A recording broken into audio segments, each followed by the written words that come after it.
En este video vamos a ver ya la última parte de tejido nervioso, es la cuarta parte, ¿sí? Y vamos a ver todas estas elementos, ¿verdad? Estructuras que van a componer el tejido nervioso y también el tema de regeneración nerviosa. Comenzamos con la barrera hematoencefálica. La barrera hematoencefálica es el conjunto de estructuras que seleccionan el intercambio de moléculas entre la sangre, ¿sí?, y el tejido nervioso. Como se ve en este esquema, aquí tenemos un capilar y vemos aquí va circulando la sangre y esto ya es tejido nervioso. Bueno, pues esto es la barrera hematoencefálica. Su función es protección del sistema nervioso central, ¿sí?, y sus componentes son el endotelio de los capilares continuos, que tiene la barrera hematoencefálica, que están unidos por uniones de tipo adherente, ocluyente, la fascia ocluden, y los nexos que son comunicantes. Estas uniones ocluyentes son uniones impermeabilizantes y van a impedir el paso entre elementos de la sangre, impedir el paso entre elementos de la sangre y el tejido nervioso. ¿Cómo van a pasar? Ahora sí, lo que sí necesito, ¿verdad? Bueno, pues el oxígeno por difusión, ¿sí? Siempre el oxígeno de donde hay más a donde hay menos, entonces va a pasar por difusión. El CO2 también se va a regresar y, por ejemplo, con elementos el agua va a pasar fácilmente, pero elementos nutritivos, por ejemplo, aminoácidos, glucosa, pues van a tener sus transportadores, ¿de acuerdo? Entonces va a haber una selección de lo que pase, ¿de acuerdo? Pues esto es la barrera hematoencefálica. ¿De qué está compuesta? Bueno, pues desde el interior del capilar hacia el tejido nervioso, lo primero que nos encontramos es el endotelio, ¿sí? Las células están unidas por lo que le dijimos, sus fascias son uniones impermeabilizantes y nexos que son comunicantes, y el transporte es a través de receptores. La membrana basal del endotelio, que es esta de acá, como todo epitelio tiene su lámina basal, y luego los pies perivasculares, que son estas las dilataciones que hay al final de las prolongaciones de los astrocitos, estos pies perivasculares de los astrocitos, y que van a formar la glía limitante perivascular. Si se dan cuenta, fíjense, todos los pies perivasculares cómo recubren completamente al capilar, ¿sí? Entonces, esto es la membrana hematoencefálica. Como les decía, ¿qué se va a transportar? Sí, ¿qué va a permitir la membrana? Bueno, pues gases por difusión simple, como oxígeno, dióxido de carbono, hidrógeno, ¿de acuerdo? Eso sí, no hay problema con las membranas, ahí se pasan, ¿sí? También, claro está, lo que les decía, los anestésicos, ¿verdad? O, por ejemplo, los solventes, todo eso también van a pasar. ¿Por qué? Porque no van a tener problema pasando los lípidos, ¿sí? Muy bien, para bien o para mal, sí se permiten. Ahora, sustancias liposolubles, claro, que van a atravesar muy bien, porque las membranas están hechas de fosfolípidos, pues por difusión simple. Entonces hay medicamentos que sí pueden pasar por su naturaleza química, como hormonas lipídicas, también el alcohol, ¿sí?, que pasa muy bien ahí los fosfolípidos. Y luego sustancias hidrosolubles, estas sí vamos a necesitar transportadores, nos acordamos de transporte de membrana, lo aplicamos aquí, como aminoácidos, glucosas, vitaminas, va a tener sus propios transportadores. Y los iones, pues por canales, ¿sí? Cuidado además con los iones en el sistema nervioso, que acuérdense que es muy sensible a estos cambios. Las membranas están, que si los iones fuera, si hay más sodio fuera, más potasio dentro, que si es más cargas negativas fuera, imagínense el ruido que meten ahí los iones. Entonces, pues sí, esto está muy, muy controlado, ¿sí?, por canales de sodio, potasio y calcio. Vamos a ver los plexos coroides. Los plexos coroides secretan líquido cefalorraquídeo, así como acabamos de ver la aracnoides y cómo a través de las vellosidades aracnoideas se reabsorbe y se manda el líquido cefalorraquídeo a la sangre. Bueno, en el caso de dónde viene el líquido cefalorraquídeo, Bueno, pues viene de los plexos coroides, donde se localizan en los ventrículos cerebrales, laterales, tercer y cuarto ventrículo. Y van circulando, ¿sí? El líquido cefalorraquídeo va a ir circulando hasta que se mete también aquí a nivel de la médula, ¿sí? Perfecto. Entonces circula el líquido cefalorraquídeo. Hay 150 mililitros de líquido cefalorraquídeo que se recambia de 4 a 5 veces al día. Se localizan los ventrículos, y estos son los plexos coroides, vean aquí, secretando, en el conducto medular y en el espacio subaracnoideo, ¿sí? Entonces va a ir aquí por el interior del conducto medular y en el espacio subaracnoideo. La función del líquido cefalorraquídeo es servir como un amortiguador hidráulico, y también transporta nutrientes, desechos y también mantiene la presión intracraneana. El líquido cefalorraquídeo está compuesto principalmente ¿por qué? Pues por agua, sodio, potasio. Tiene una composición particular, no es cualquier elemento del plasma o la misma composición del plasma, aunque es por filtración del plasma, pero bueno, ahí hay una selección, ahora vamos a ver quién lo selecciona, para que ahora tenga una composición distinta. Si cambia la composición del líquido cefalorraquídeo, eso es un dato clínico muy importante, ¿sí? Muy bien. Agua, sodio, potasio, calcio, cloro, todos estos iones, sales inorgánicas y componentes orgánicos. ¿Cuáles? La glucosa. Por supuesto, no puede haber sangre. Si hay sangre en el interior en el líquido cefalorraquídeo, hablamos de que hay problemas, ¿sí? O, por ejemplo, es turbio, que puede haber un problema de infecciones. Es decir, el análisis del líquido cefalorraquídeo, el estudio, es muy importante para hacer diagnóstico de ciertos tipos de problemas, ¿sí? De patologías a este nivel. Vamos a ver los plexos coroides. Fíjense, los plexos coroides es a través de los que se filtra el líquido cefalorraquídeo, ¿sí? Que son pliegues de la tela coroidea, doctora, ¿y qué es la tela coroidea? Bueno, está formada por la unión de la pía madre con células ependimarias, ¿sí? Entonces vemos aquí, en estos pliegues, estos son los plexos coroides, ¿y qué vamos a tener aquí? Este es un epitelio cúbico simple que mira justo hacia el líquido cefalorraquídeo, hacia el interior de los ventrículos, y en su interior lo que tenemos es tejido conectivo, y aquí es donde están los capilares, ¿verdad? Entonces, elementos del plasma son los que van a formar el líquido cefalorraquídeo. Entonces, estos están bien vascularizados. Las células ependimarias, estos capilares, miren aquí se me había pasado tienen capilares fenestrados que facilita el paso de elementos del plasma, ¿de acuerdo?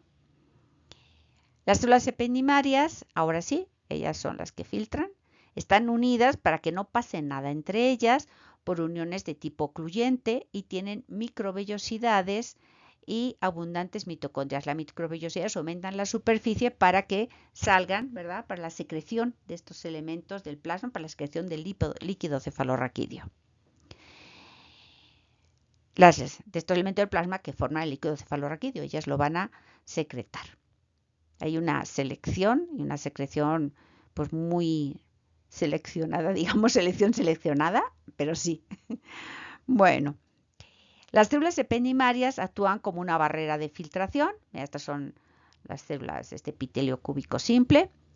Una barrera de filtración del plasma sanguíneo y como consecuencia una parte del plasma, lo que ellas deciden, ¿sí? Es lo que pasa ahora a formar parte del líquido cefalorraquídeo. Entonces vean, son estos pliegues, son muy fáciles de identificar histológicamente porque tenemos estos pliegues rodeados de epitelio cúbico simple en el interior tejido conectivo con muchos capilares. Perfecto. Ahora vamos a irnos, ya damos un salto y nos vamos al sistema nervioso periférico. Vamos a comenzar por los nervios periféricos. Los nervios periféricos están formados por fibras nerviosas con células de Schwann, ¿sí? Y tejido conectivo que va a formar ¿qué? Fíjense, aquí están las fibras nerviosas, ¿sí? Estos son los núcleos de las células de Schwann y sean fibras nerviosas mielínicas o amielínicas, pues van a tener ahí sus células de Schwann. Y tejido conectivo que está distribuido de la siguiente forma. Hay tejido conectivo que rodea nervios, sobre todo los grandes nervios, los nervios más grandes, que se denomina el epineuro. Luego se emite trabéculas, ¿sí?, que van a rodear a fascículos, ¿verdad? Miren, aquí fascículos de fibras nerviosas. Esto se denomina el perineuro. Y ya rodeando al interior, a cada fibra nerviosa, tenemos el endoneuro. Entonces, epineuro, perineuro y endoneuro es tejido conectivo. Las fibras nerviosas las fibras nerviosas que inervan a los nervios, porque los nervios a su vez están inervados por fibras nerviosas que están aquí en este tejido conectivo, se denominan nervi nervorum. Y los vasos que van a irrigar a los nervios se denominan vasa nervorum. Nervios de los nervios y vasos de los vasos, traducido al español, ¿sí? Muy bien. Vamos a ver aquí en un corte transversal, se ve precioso, miren los fascículos. Mira, este es el epineuro, luego rodeando los fascículos el perineuro, ¿sí? Y bueno, aquí, pues aquí interior pues estaría el endoneuro. Vemos aquí un mayor aumento, ahora sí, qué bonitos se ven aquí, estos son el epineuro, este es el perineuro, y estos miren qué bonitos se ven ahora las fibras nerviosas, en el interior lo que tenemos es el axón, y esto aquí rodeado, ¿verdad? Serían la mielina, ¿sí?, de las células de Schwann. Entonces vean ustedes aquí, hay unas que son amielínicas acá más chiquititas, pero bueno, veamos, estos son núcleos de células de Schwann, estos grandotes son los núcleos de las células de Schwann. Estos núcleos más pequeñitos y más oscuros son de los fibroblastos del tejido conectivo. Bueno, en un corte transversal, pero miren qué bonito se ve en un corte longitudinal. Las fibras se ondulan, bueno, son retracciones, ¿verdad? No es que estén así onduladas en vivo, pero bueno, vamos el peri, y bueno, en el corte longitudinal, pues es más difícil el epineuro, el peri, etcétera. Pero vean ustedes qué bonitas las fibras nerviosas. Estos núcleos son de las células de Schwann, los núcleos más claros. Los oscuros son de fibroblastos que están ahí atrapados en el endoneuro. O atrapados, formando parte, así como si no quisieran estar, ¿verdad? Bueno, pasamos la siguiente. Vamos a ver ganglios nerviosos. Estamos en periférico y vamos a ver los ganglios. Tenemos ganglios nerviosos craneales y ganglios nerviosos espinales, ¿sí? Los ganglios nerviosos contienen los somas neuronales de las neuronas pseudo-unipolares. Estos son ganglios sensitivos y contienen estas neuronas pseudo-unipolares, como ya vimos al principio, este tipo de neuronas. Los somas neuronales están rodeados de células satélite. Miren, este es un corte histológico del ganglio y vean estos somas bien redondos. ¿Por qué, doctora? Se ven bien redonditos, no tienen prolongaciones, solo tiene una. Entonces, pues si pasa el corte por esa, pues veremos algo, pero si no, se ven totalmente redondos. Es una característica que les va a servir mucho para que ustedes puedan identificar en un corte histológico que es un ganglio nervioso sensitivo, craneal o espinal, lo que sí tenemos en los cortes histológicos en el salón, pues en las prácticas son los espinales. Y vean ustedes aquí qué bonita. Otra característica importante son las células satélite que rodean, son células de la glía, del sistema nervioso periférico, y rodean al soma. Esto que se separa aquí, esto es un artefacto. Y vean que están todas juntas porque como no tienen prolongaciones, pues nada, se quedan pegaditas unas a otras. No hay prolongaciones que pasen entre ellas e interrumpan, ¿verdad? Entonces se ven todas, miren, las células de la glía, células satélite, ven qué bonitas están pegaditas unas a otras, así, como si fueran las cuentas de un collar. En los ganglios se localizan fibras nerviosas y células de Schwann. Miren qué bonitas estas fibras nerviosas que van atravesando. Pues claro, llegan las fibras nerviosas de estas células pseudonipolares, ¿sí?, que llegan de fuera y se van hacia el sistema nervioso central. Los ganglios están rodeados de una cápsula de tejido conectivo que se introduce en su interior. Bueno, Entonces ven ustedes aquí qué bonito, esto es un ganglio sensitivo. Miren, aquí tiene una única prolongación, ¿sí? Que se divide en dos. Una que viene de la periferia, aquí están las dendritas, y aquí se continúa con este axón directamente. Esta es la porción más distal del axón. Va a llegar aquí, ¿sí? Y se continúa este axón con el axón ya proximal que se dirige a, en este caso, es un ejemplo aquí de un ganglio raquídeo que estamos aquí en la médula, ¿sí? Llegando aquí a la médula, esto es, por ejemplo, estar tomando, puede ser de la piel, ¿verdad? Estímulos de la piel. Entonces, bueno, esto es un ejemplo que pusieron aquí con la piel. Entonces, vean acá, aquí hay interneuronas que hacen sinapsis con estas fibras y van a llevar a las neuronas motoras. Imagínense, yo tengo mi dedo, me pico el dedo, ¿sí? Puf, pues aquí se establece un estímulo nervioso por cambios en el potencial de acción. Vámonos, entonces llega aquí y hace sinapsis. Se liberan neurotransmisores, esta neurona se excita también, ¿sí? Llega, hace sinapsis con la motora, que se excita también. ¿Y qué sucede? Que el axón de la neurona lo que va a hacer es que el músculo se contraiga. Esto es un arco reflejo aquí. Claro, pero también no solamente yo muevo el dedo, sino que yo siento el dolor. Porque aquí también lo que sucede es que hay neuronas que van a llevar el estímulo al sistema nervioso central para que yo diga, me dolió. Pero si se dan cuenta, cuando sucede una cosa es antes retiro el dedo, que siento que me duele. Retiras el dedo y dice, ¿qué pasó? Y, sí, ya me dolió, ¿no? Es más rápido ¿no? Aquí que el otro que llega hasta el sistema nervioso central. Bueno, este es un ejemplo de, bueno, aquí mediante este ejemplo, pues para ver aquí el ganglio, entender mejor, ¿verdad? Cómo funciona el ganglio sensitivo. Estas fibras nerviosas que salen del ganglio forman la raíz dorsal y se incorporan la raíz dorsal y estas que salen aquí de las neuronas motoras forman la raíz ventral, ¿sí? Muy bien, entonces es un ejemplo. Y ahora nos pasamos al sistema nervioso autónomo, que también tenemos ganglios simpáticos y parasimpáticos. Tenemos el sistema nervioso autónomo simpático y el parasimpático. El sistema nervioso simpático, ¿verdad? También tenemos aquí células ganglios, ¿sí? De la cadena simpática, ¿sí? Que salen justo las terminaciones. ¿Se acuerdan que aquí había las astas laterales? Pues está en la neurona la preganglionar, aquí en las astas ventrales, y esta ya es la neurona posganglionar, la de los ganglios. Eso lo vamos a ver ahorita. Y forman estas cadenas ganglionares, que ahora sus axones de las neuronas que están en los ganglios, la posganglionar, van a diferentes estructuras, vísceras, etcétera, ¿sí? Van a utilizar como último neurotransmisor en la postganglionar las catecolaminas.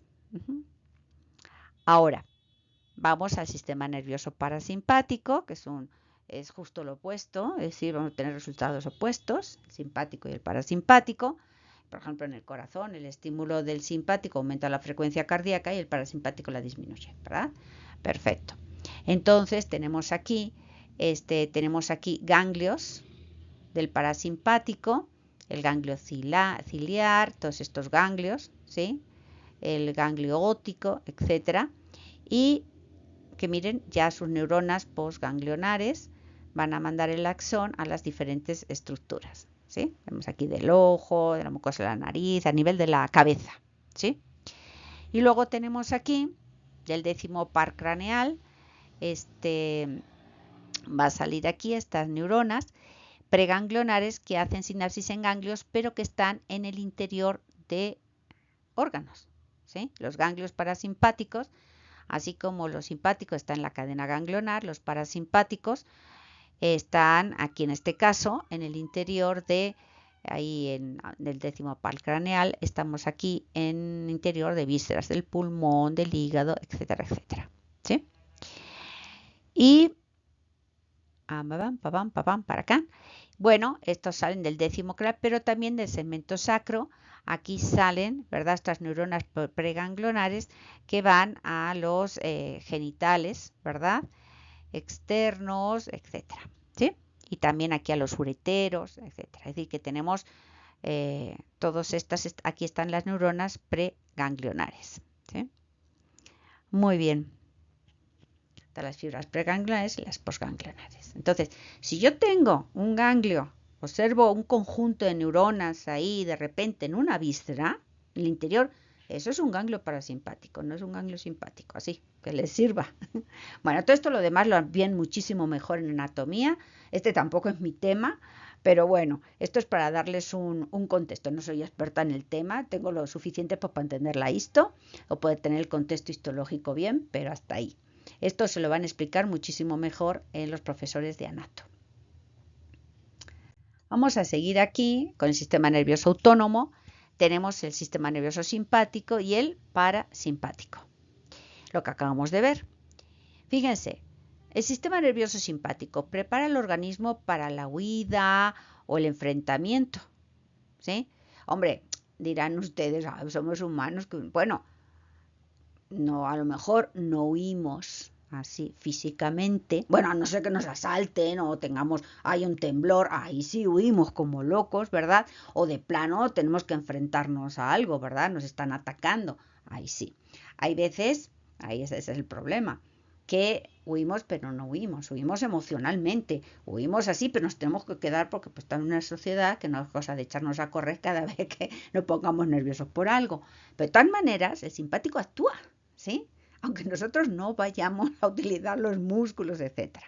Bueno, ese es el problema luego del estrés, pero ese es otro asunto.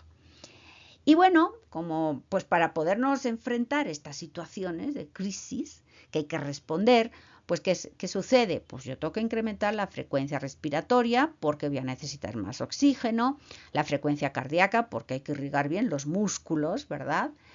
Incrementa la presión arterial, dilata las pupilas para estar atentos a todo, ¿verdad? Y disminuye las funciones viscerales. Todo se centra en los músculos, ¿sí? Para poder huir en el corazón, en el aparato respiratorio, etcétera, ¿sí? Y es por eso también que cuando una persona se enoja y se le dilatan las pupilas, cuidado, ¿verdad? Debe tener la adrenalina hasta arriba, ¿verdad? Por estímulo del sistema nervioso simpático. Hay que tener cuidado. Se ponen pálidos porque como hay vasoconstricción, también es importante que haya vasoconstricción porque ante una herida pues no se sangre tanto, ¿verdad? Entonces todo esto tiene mucho sentido. Y el parasimpático es el yang. Si uno es el yin, el otro es el yang, ¿verdad? Regula la homeostasis ya que disminuye la frecuencia cardíaca, la respiratoria, respiratoria y cardíaca, disminuye la presión arterial, contrae las pupilas, con las personas, lo ven en los gatos, ¿han visto los gatos? Cuando están relajados, tienen las pupilas que, bueno, como su pupila es un poco diferente, el iris es distinto, se hace como una rayita, ¿sí? Ni se ven las pupilas porque están relajados. Cuando a los gatos les dilatan las pupilas, cuidado. Y si es un gatito, bien está, pero es un animalito más grande, pues hay que tener cuidado. Contraen las pupilas y incrementan las funciones viscerales. Por eso es el que se pone a trabajar para hacer la digestión. ¿De acuerdo? Y bueno, pues cuando les funciona, ¿qué experiencia tenemos nosotros con el sistema nervioso parasimpático que acabamos de comer? Y entonces pues todo nos disminuye, hasta nos puede dar, ¿verdad? Esa somnolencia que nos da, porque todo se está centrando, todo en hacer la digestión. Toda la sangre y todo, pues va a irrigar el intestino para llevar todos los nutrientes, mandar todo al sistema porta al hígado, etcétera, etcétera. Entonces está trabajando para otras cosas. Muy bien. Pero eso luego es la cosa esa, que ante un susto, una cosa, una presión o un cambio de temperatura, por ejemplo, meterte al agua, ¿verdad? Está en la digestión, se corta la digestión, pues sí, porque pues ahí entra lo simpático y hace un lío. Bueno, ahora tenemos los ganglios nerviosos autónomos, ya hablamos en general del sistema nervioso simpático y parasimpático, y ahora vamos a hacer en esta diapositiva lo que estamos viendo son las generalidades de cualquier ganglio nervioso autónomo, no me importa si es simpático o parasimpático, ¿sí? Tenemos en cualquier ganglio, simpático o parasimpático, yo voy a tener aquí en el ganglio, lo que voy a tener es el soma de las neuronas postganglionares, ¿sí?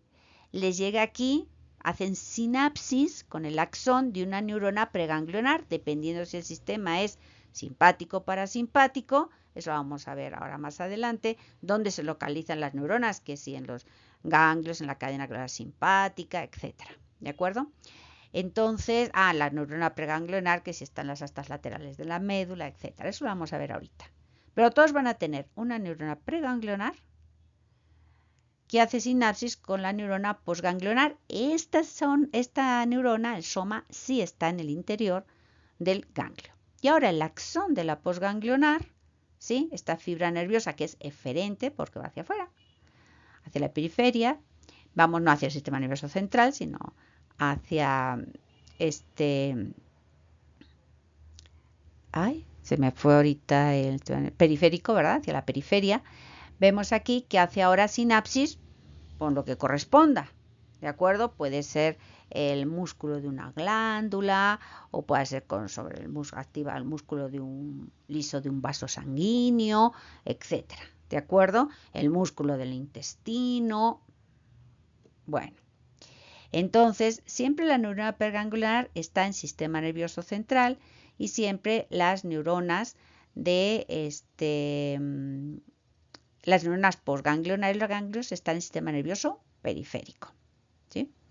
Otra cosa, los somas neuronales, aquí de los ganglios, estamos ahorita aquí viendo los ganglios, están rodeados de las células satélite, al igual que los ganglios raquídeos, ¿sí?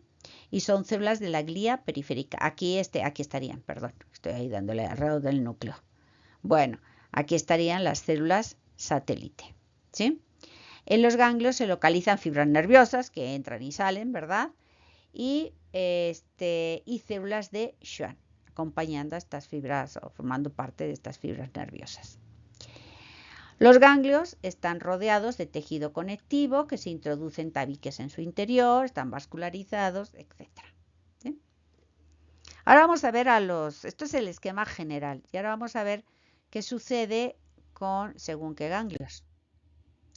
En el caso de los ganglios simpáticos, los somas de las neuronas preganglionares, que están en el sistema nervioso central, específicamente se localizan en las astas laterales de los segmentos torácicos y lumbares de la médula espinal. Ahí es donde están el soma de las preganglionares.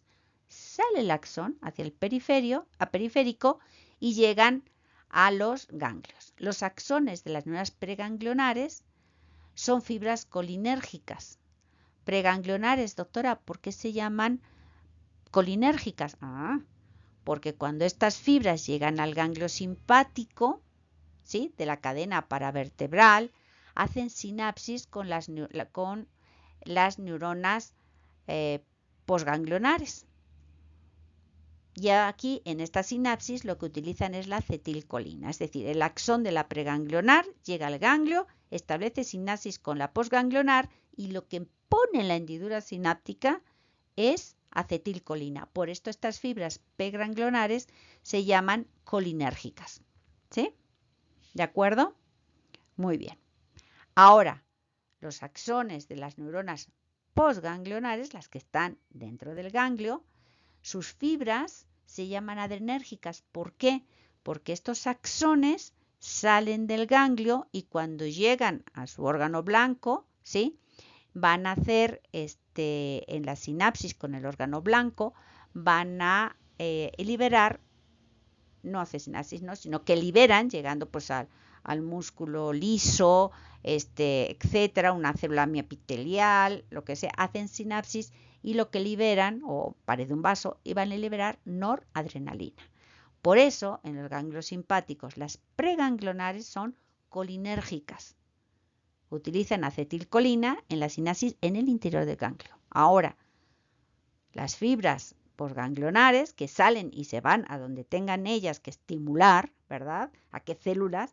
Ellas estimulo es con noradrenalina. Por eso se llaman fibras adrenérgicas. ¿Sí? Bueno, perfecto. Y nos vamos ahora. Perdón, pues ¿verdad? Vamos a ver aquí el corte histológico. Y ven qué bonitas. ¿Verdad que no se ven tan redondeadas? porque estas neuronas sí son multipolares. Estas sí tienen, ¿verdad?, muchas prolongaciones, el axón y las dendritas, donde hacen sinapsis con las fibras preganglionares. Entonces, pues vean ustedes que sí tienen un soma irregular. Otra característica, estas son las células satélite que no están tan juntas, porque bueno, pues aquí atraviesan, ¿verdad?, luego las prolongaciones de estas neuronas, ¿sí? Neuronas multipolares, ¿de acuerdo? Y ven qué bonito, aquí vemos aquí vemos aquí unas fibras nerviosas, no se ven tan bonitas, pero bueno, estos núcleos alargados de las células de Schwann, estos corresponden a las fibras nerviosas, ¿sí? Cuando son núcleos más alargados, pero más oscuros, corresponden a los fibroblastos. Esto es un vaso sanguíneo. Mira qué bonito está. Bueno, pues ahora pasamos a los ganglios parasimpáticos. Los ganglios parasimpáticos se localizan en el encéfalo, ¿sí? Perdón. A ver, ganglios parasimpáticos. Los somas de las neuronas preganglionares se localizan en el encéfalo y en el segmento sacro. Eso lo vimos, ¿verdad? Ahora, los axones de las neuronas preganglionares son fibras colinérgicas, igual que en el sistema nervioso, en los ganglios simpáticos, porque van a hacer sinapsis con acetilcolina, ¿sí? Cuando lleguen al ganglio. Perfecto. En los ganglios parasimpáticos de la cabeza, el cuello y los viscerales se realizan sinapsis de las fibras colinérgicas preganglionares con el soma que está en el interior del ganglio, que son las posganglionares. Y por eso, como se llaman, pues como secretan acetilcolina, ¿verdad? En la sinapsis, utilizan acetilcolina, por eso se llaman colinérgicas, ¿verdad? Ese axón es una fibra colinérgica porque secreta acetilcolina, ¿sí?, como neurotransmisor. Ahora, recibe el estímulo, miren qué bonita aquí está, miren, aquí está la neurona de este ganglio parasimpático, este es el soma, ¿sí? Estas son fibras nerviosas, qué bonito se ve aquí en este tricrómico de Masón. Ahora, los axones de las neuronas posganglionares, aquí, a diferencia de los ganglios simpáticos, también son colinérgicas, ¿sí? También van a utilizar acetilcolina. Es decir, los parasimpáticos siempre van a utilizar, tanto sea la sinapsis dentro del ganglio como después el neurotransmisor que utilizan ya para estimular en la periferia donde correspondan los vasos, en las glándulas, etcétera, van a utilizar acetilcolina. ¿De acuerdo? En ambos. Y en el simpático no, ¿sí? La posganglionar es con adrenérgicas. Bueno, entonces vean, y siempre, bueno, siempre, sino cuando veamos, en el caso de que un ganglio se vea en el interior de una víscera, miren, ¿sí? Aquí es un ganglio que está en el corazón, ¿sí? Entonces vemos aquí, aquí tejido conectivo, en el epicardio, y entonces vemos aquí tejido muscular acá, y vemos acá este ganglio está intramural, y son chiquitos, son más chiquitos que los ganglios simpáticos, y pues vemos aquí que este es un ganglio parasimpático. Los vamos a ver muy bonitos porque son muy abundantes en el intestino. De hecho, dicen que hay mayor cantidad de neuronas es decir, de estos ganglios parasimpáticos, correspondientes a estos ganglios parasimpáticos, que en el resto del cuerpo. Es decir, el intestino se lleva todas las neuronas, solo que son estas neuronas, son neuronas de ganglios parasimpáticos, ¿sí? Todas estas neuronas del sistema nervioso periférico vienen de la cresta neural, igual que sus células satélite, que vemos aquí, rodeando, también muy separadas, porque también estas células son multipolares. Y ya nos vamos a la regeneración nerviosa. Érase que será que un nervio, ¿verdad? Sufre una lesión y por tanto, pues los axones también van a sufrir lesión. Mira, imagina, aquí pusieron el ejemplo de una neurona motora. Estaría el soma en la médula, en las astas ventrales, sale su axón, rodeado de sus células de Schwann, ¿verdad? Qué bonito sale y llega al músculo esquelético, ¿sí? ¿Qué sucede si se lesiona? Bien, aquí hay una lesión, se rompe, se fragmenta el axón, ¿sí? ¿De acuerdo? Entonces va a haber tres tipos de reacciones. La reacción local, la zona de la lesión, la reacción retrógrada, que corresponde al soma, que está ahí en la médula, y la reacción anterógrada, que corresponde a la unión del axón con su célula diana. En este caso es la célula muscular esquelética. ¿Sí? Vamos a ver qué sucede en la reacción local. En primer lugar, como se rompe, pues se retrae. ¿Sí? Se va un pedacito de la zona K, están a tensión y se separan. ¿Sí? Se va a retraer. Por eso, cuando hay lesiones importantes, pues el cirujano tiene que entrar a juntarlos, ¿sí? Porque eso les va a facilitar la regeneración. Vamos a ver por qué. Fíjense, se retrae y ¿qué creen que hace? Para evitar que se salga el contenido del axón, el axoplasma, se va a recubrir por, se fusiona la membrana, ¿sí? Que recubre el axón, el axolema, la membrana celular que recubre acá, en este caso la membrana del axón, para que nos salga el contenido. ¿Sí? Ahora, aquí se infiltran, porque aquí hubo salida de contenido todavía, decía, hasta que se cierra, pues olvídate. Entonces, aquí llegan los macrófagos a limpiar. Y macrófagos a la zona, y fibroblastos a la zona de lesión, a reparar, a limpiar.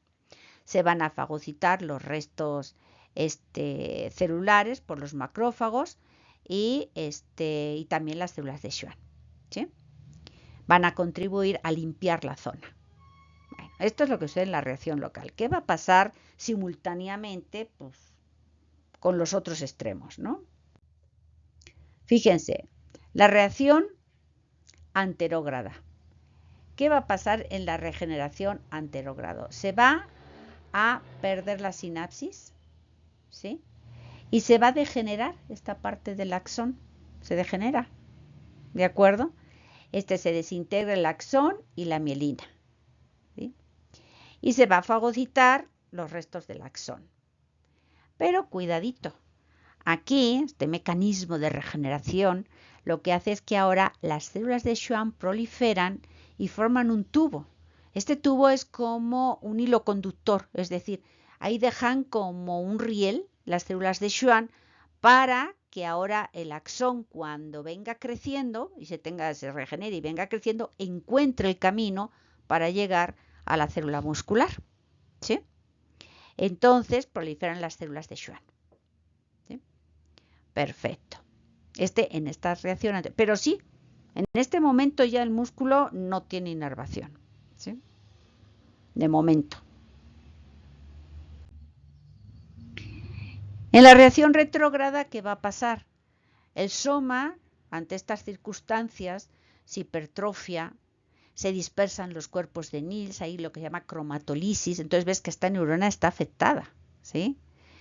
Se desplaza el núcleo y se incrementan los ribosomas libres. Cuando ves estas neuronas, pues dices, pues es que sí, hay una lesión por ahí. Bueno, ¿pero qué va a pasar? Bueno, aquí hay de dos, ¿sí? Si las cosas van bien, ¿sí? Y además el médico facilitó la aproximación de los extremos, etcétera, pues hay posibilidades de regenerarse. ¿Cómo se regenera? Fíjense.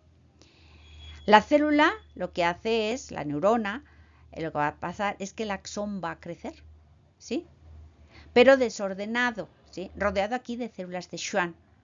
Pero va a tratar de encontrar el cordón de células de Schwann. Cuando estas prolongaciones del axón encuentran a este cordón, ¿sí? Y además el endoneuro también está, acuérdense que todos los nervios están ahí rodeados del endoneuro, forman caminitos y ahora sí, las fibras nerviosas, ramificaciones del axón, va a encontrar el caminito, ¿sí? Se va a introducir por las células de Schwann y al llegar aquí a la célula muscular establece otra vez la sinapsis y se arregla todo, ¿de acuerdo? ¿Sí? Y entonces establece la regeneración. Pero ¿qué sucede si se queda así? Si el axón no encuentra el camino y no puede llegar acá hasta la célula muscular. La célula muscular, si no recibe el estímulo del axón con el acetilcolina, que es el neurotransmisor. Entonces la célula muscular tiene su receptor para la acetilcolina, entonces no le va a llegar acetilcolina porque no va a llegar el ASON, la célula muscular va a degenerar, ¿verdad? Entonces así es el problema, ¿sí? O regenera o degenera. Y ahí es muy importante pues todo el tratamiento para la regeneración que utilizan los neurólogos, ¿verdad? Bueno, los neurocirujanos tratando ahí de que los extremos se aproximen y que sea más fácil de encontrarse el caminito, ¿sí? También tratarlos con antiinflamatorios, porque luego las inflamaciones producen mucha destrucción. Entonces, pues, ante esta lesión, pues si se despierta el sistema inmunológico, se pone activo y entonces hay problemas. Entonces, hay muy importantes los tratamientos de problemas de inflamación, por ejemplo, con los corticosteroides, etcétera, etcétera. ¿Sí? Entonces, con esto hemos acabado ya ahora sí, el último video correspondiente al tejido nervioso. Y bueno, espero que realmente pues les sirva para poder revisar este tema, aclararles, está sintético, pueden ampliar por supuesto su estilo fundamental, pero sí están todos los objetivos de aprendizaje. Pero bueno, si quieren más explicaciones, etcétera, o que se los expliquen de otra forma, bueno, pues tienen desde los recursos del departamento, ¿sí? Los histoflis interactivos, el histoflis sin interactivar del YouTube, es decir, tienen estos recursos propios del departamento, tienen sus libros de texto, etcétera. ¿De acuerdo? Muy bien, pues con esto ya acabamos el tema de nervioso. Bueno, pues espero que sí, ahora sí les sirva de veras. Bye.